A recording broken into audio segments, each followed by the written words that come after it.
Hello and welcome. You're listening to the Open Door Philanthropy Conference Special. We brought our microphones down to the Nexus U.S. Summit this year at the United States Institute of Peace.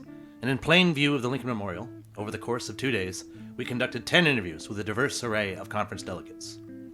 Some of our guests, like Hank Love from the American Jobs Project, were actively fundraising. And I was able to convince Hank to submit a proposal to the unfunded list that's currently under review. Other guests, like Karen Yanis, were active funders. Karen ran Oprah Winfrey's foundation for 10 years. I was able to convince Karen to join the evaluation committee.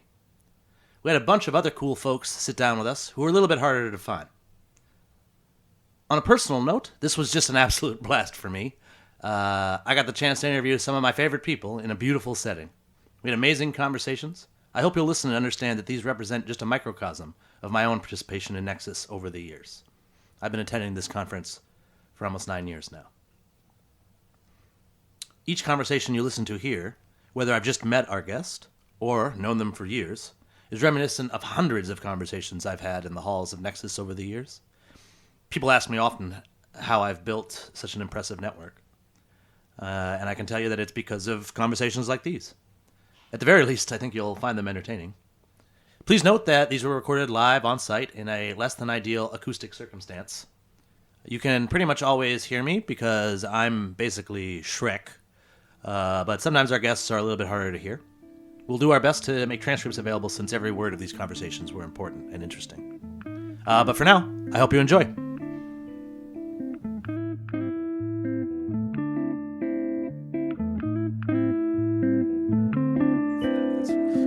Not necessary. Okay. Here we are for our final... we are recording? Okay. Here we are. This is the final interview of day one at the Nexus U.S. Summit. I am learning that doing many interviews in a row is somewhat tiring. Forgive me if my voice cracks on this one and everything, but I am pretty excited. My guest here, I think I will pronounce her name correctly on the first try, Ronit Avni. See? I think I've known you for over 10 years now, so it's a good thing I got that right. I would not fault you if you didn't. It's a tough one. So tell me a little bit about yourself. Where are you from? So I'm born and raised in Montreal, and I've now been living in the U.S. about half my life, which is shocking to me. So yes, originally from Canada. So for 10 years you've been living here? Oh, more. Thank you. Yes, slow day, slow evening. Yes, thank you. 10 years, absolutely. That's terrific. And do you remember how you and I met? I think it was through the fellowship program that you were doing. The putting. I believe that it was placing. Oh, Shalom Aleichem. Was it? No. Was it? I thought it was the. No, we definitely met before that. Did but we? Okay. I'm glad. I'm very honored that you remember that. you tell me. Where did we meet? Well, you used to run an organization called Just Vision. Yes. Were you the founder? Yes. But you have departed? You're still on the board? 3 years ago, I transitioned, handed it off to a wonderful new executive director. Yes. That's in a second. I'll ask you what it is. Sure. But I was on the board of the Slingshot Fund and the Slingshot Guide. Right.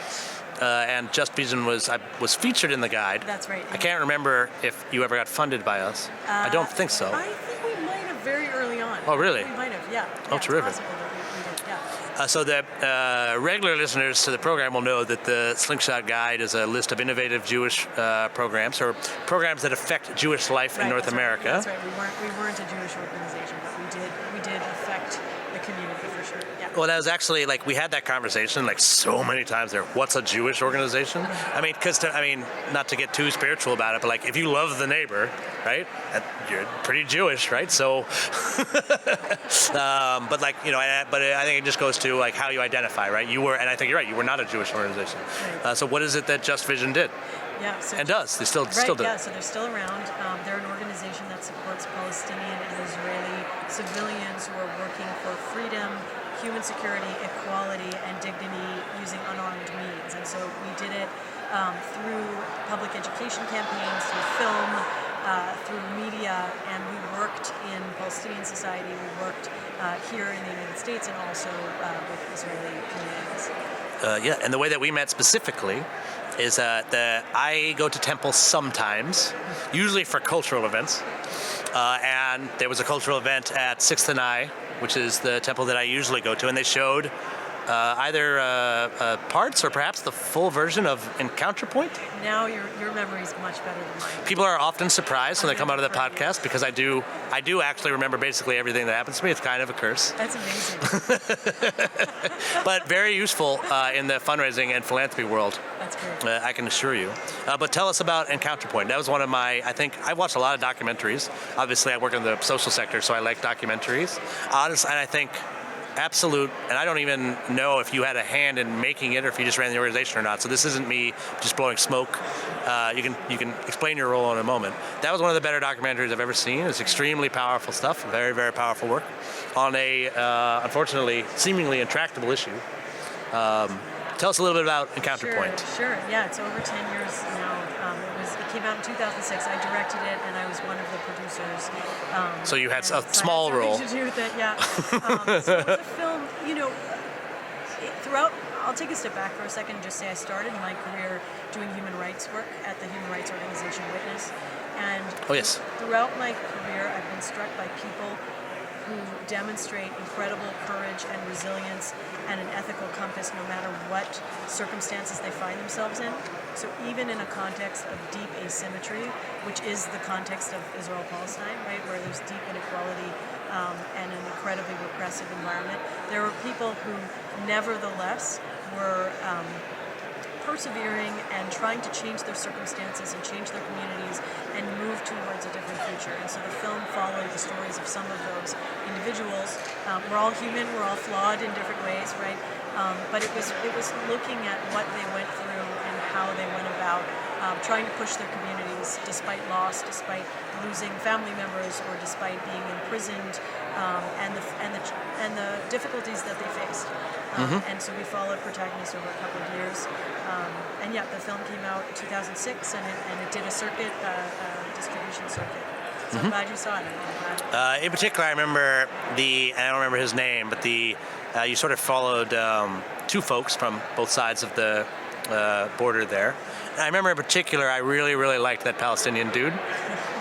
He was just such and he had gone through hell and back, but was still had a smile on his face and everything.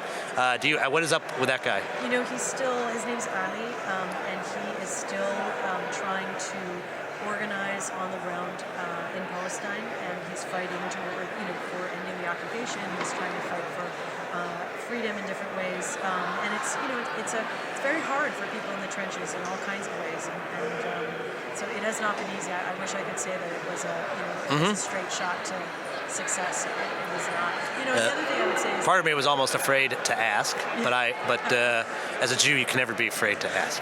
We have to ask our questions. That's important. And I would say so. Encounter Point. I'm very proud of the film, and I would say that it is a film that probably wouldn't get made today. Like I think the circumstances have changed a lot, but also I think the media landscape has changed a lot, and so when we were making the film, this was pre-social media, this was pre-Al Jazeera English, this was a lot of people going and seeing for themselves what was going on. You didn't have the opportunity to make a viral video or have one scene get out there or something like that? No, but also I would say that Palestinian voices were always mediated. They weren't direct, so people couldn't access them easily directly. There wasn't a lot of internet connectivity. Whereas today that's changed, right? And so people can speak for themselves, create their own films, their own media, and I think that's a great thing. I think that's very welcome. That was not the case when Encounter Point came out. So if I were to direct a film today, it would be a different film. I don't know that I would actually even direct it. I was thinking, it seems strange. Some Canadian comes in and does this thing for us. Yes. Although if you're going to have a neutral arbiter, a Canadian, and a French Canadian, no less. But, did you grow up speaking French by any chance? So my mom is Anglophone, so English in our home. Certainly French. Was that difficult in Montreal? To be English speaking, definitely a minority. So I didn't feel the difficulty. Certain parts of Montreal, they don't speak English.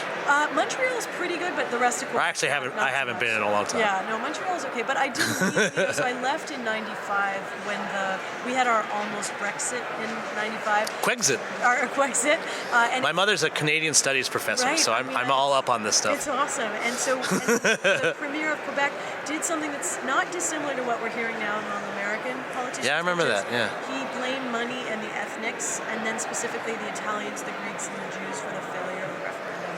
And at that point, I just said, I don't feel so welcome here. And so I think in many ways, Quebec helped shape my commitment to human rights because it's not fatal, it's not lethal, it's not what Palestinians go through by any stretch. So since you left Canada over that, we can assume you'll be leaving America soon. Well, so ironically, I'm just renewing my now expired Canadian passport. So that's an irony. Congratulations. Have you not been back to Canada since '95? No, my mom lives there. My Oh, sister. okay, So yes. I'm back, but not in the winter. So Yes, so don't go. A nice thing that I have been to Montreal in January. Yeah, no, it's bad. I don't have to go home for Christmas, and that's actually a really great thing. So, yeah. Although it's beautiful in the winter, Yes. but so cold. A different kind of cold. This week in DC, people are complaining they're cold. You don't know what you're talking about. That's true. That's awesome.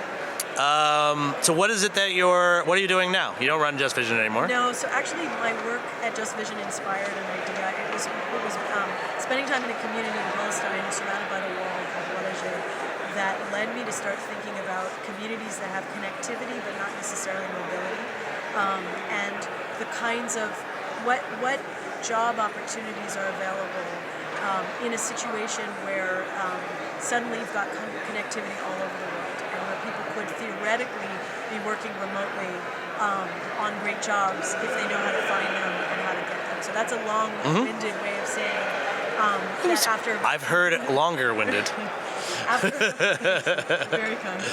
After about 2 years of research, I ended up launching a company. So this is a for-profit enterprise that connects college students and colleges in emerging economies to global professionals who share language, roots, and culture. So our tagline is guidance from people who get it. And the company is localized. You can find it on localized.world. And we actually started in Arabic and English. So we've launched in Jordan with several universities as a pilot. And essentially we're harnessing both diaspora expertise and guidance, but also in-country expertise and guidance. So that the experts can be anywhere. They can be in Amman or Dubai or Singapore or Toronto, it doesn't matter.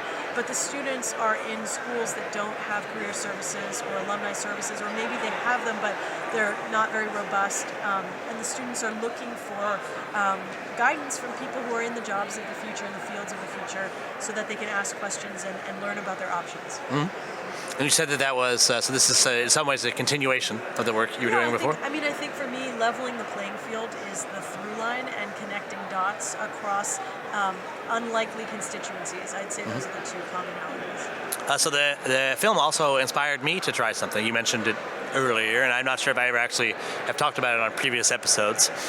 So I applied for what's called a fellowship from the program Present Tense, which was sponsored by the Jewish Federation here in DC and called Connect Gen. So I was a Connect Gens fellow, and they actually reached out to me because they said everybody who applies, it's all to start a new thing. It's all entrepreneurial, brand new ventures. And the program actually is for both kinds of folks. We also want entrepreneurs, but none of them are applying. If you could help us find, we know you know lots of nonprofits. If you know anyone that wants to do like a new thing inside an already existing thing. And I said, well, I have this idea. I was working at Atlas Corps, which places fellows from all over the world. We've placed fellows from, I think they've now placed fellows from over 80 different countries. And at the time, I looked up the list to try to see where we had and hadn't placed fellows from. And I saw that we had never placed a fellow from Israel, which in fact they still have not. And also never from Palestine, or also never from Syria, Lebanon, Libya, Sudan, Egypt. No, they had placed a few fellows from Egypt. But that's mostly because our founder had a really good relationship with the embassy in Egypt. And so And in general, I learned we tend to place more fellows from the countries where we have a stronger network, so we can get the voice out there and recruit more. And so I started thinking about that, and then I started thinking, well, wouldn't it be neat if fellows from West Bank or Gaza came here and they served at Jewish organizations, or vice versa, if they came from Jewish organizations and served at some of the Arab serving or Muslim serving organizations that run here in the U.S. Or maybe we find a fellow from Israel and a fellow from Palestine, and they serve together at some sort of secular American organization, helping some other folks. It seemed like a very good idea. I think I underestimated how difficult it was going to be. I remember in one of my interviews for Connect Gens, one guy hated it. And he said, Jews are never going to fund you placing Palestinians anyway. He said very boldly to me. And I remember thinking, like, if I do anything, I want to prove him wrong.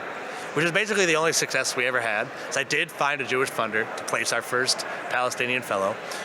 They've now placed, they had not placed any before I started. I think they've placed 5 now, which means there are 5 young men and women working in the social sector there who were able to come here, build American networks, hopefully are more powerful social actors now. And so also, that happened. Were they in just regular organizations? So not the exchange of the sort of. Some of them, I don't remember exactly where they served, but no, none of them served at Jewish organizations. Right. And in fact, one of the things I learned is that's just not going to happen. Yeah, it's not going to happen. I was waiting to find out that. I mean, in this climate, there were a few people who tried to softly tell me that in the beginning, and then eventually, someone had to be like, "No, they're not going to do it. You don't understand."